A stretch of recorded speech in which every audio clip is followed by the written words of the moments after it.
Oh, let's talk about stress. It doesn't just do a number on your mind, it can do a number on your body and your spine as well. And we have plenty of stress to go around. So let's talk about tips, what you can do about it. I'm happy to have chiropractor Dr. Carlos Bogosian joining us now.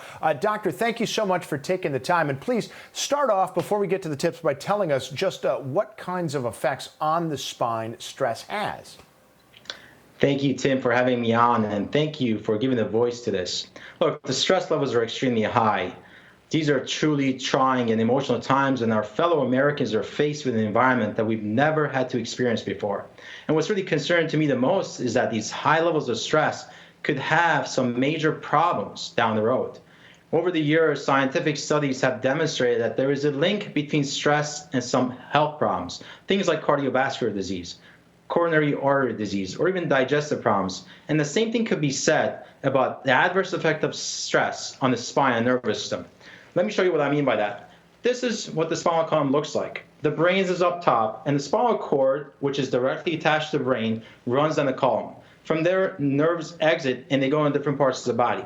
In fact, every cell, tissue, muscle, and organ in the body is connected to these nerves. And there are 24 movable vertebrae in the spine. Now, if any one of those segments are not functioning properly, that could put unnecessary stress on the discs, on the ligaments, on the muscles, and that could create problems, things like neck pain, back pain, or headaches. But there's another component to this, and that's the fact there's vital communication going through the spinal cord between brain and the nerves. And if there's stress on those nerves, that could interrupt our ability to adapt to stress, and more even so, our ability to express ourselves at our full health potential. And you're breaking down the different types of stress. You said told me before, there are 3 different kinds that you sort of recognize? Yes, thanks for bringing that up, Tim. So there are 3 types of stress. There's chemical stress, emotional stress, and physical stress. Chemical stress is like things like poor nutrients, excessive sugar, excessive processed foods, excessive alcohol. There is some data coming out that the alcohol consumption is increased. All that is types of chemical stress that could insult the nervous system. And there's emotional stress. I mean, these are trying times. Americans, so many millions of Americans are out of work. Millions of businesses are facing insolvency. And there are parents with 3 or 4 kids at 3 or 4 different grade levels that are being forced to teach their kids from home. And of course, there's a financial stress and the loss of life.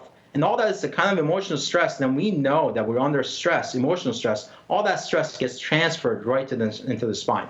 And there is physical stress. And when we think of physical stress, we think of falls, slips, car accidents. But there's another type of physical stress that's becoming very prevalent, and that's poor posture.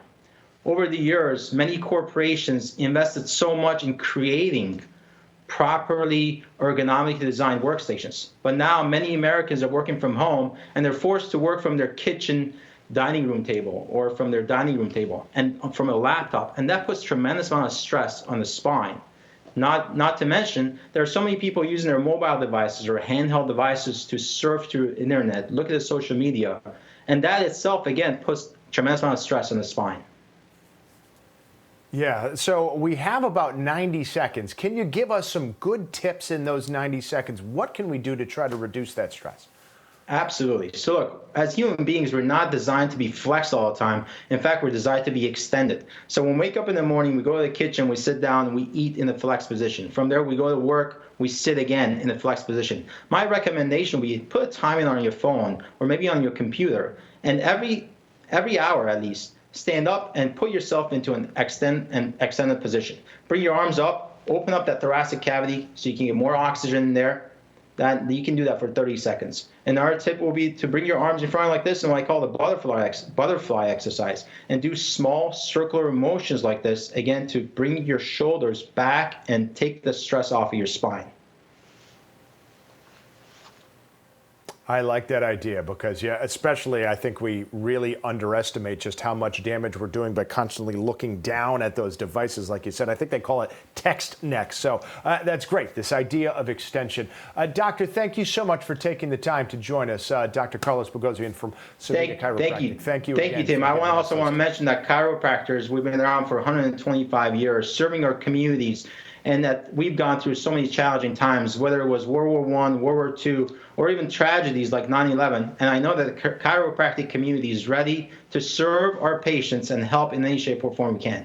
And thank you for having me on. And we appreciate it, Doctor. Thank you so much for your time. Thank you. Okay, coming up on the Fox 61 Morning News.